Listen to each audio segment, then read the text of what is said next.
Operasi pembenihan awan OPA yang bermula sejak 6 April hingga Khamis ini 9 April memberi tumpuan kepada 11 empangan utama di 4 negeri yang berada pada tahap waspada dan kritikal bagi memastikan bekalan air terus terjamin susulan cuaca panas.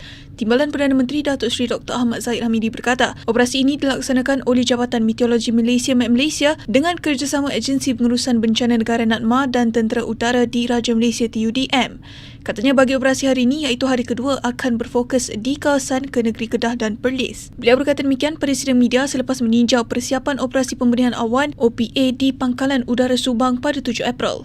Kadar kejayaannya agak rendah semalam mungkin disebabkan oleh laluan angin itu tidak tepat sampai ke tempat pembenihan awan dilakukan. Hari ini untuk kali yang kedua kita tumpukan di empangan Pedu dan juga di Timah Pasu di mana kita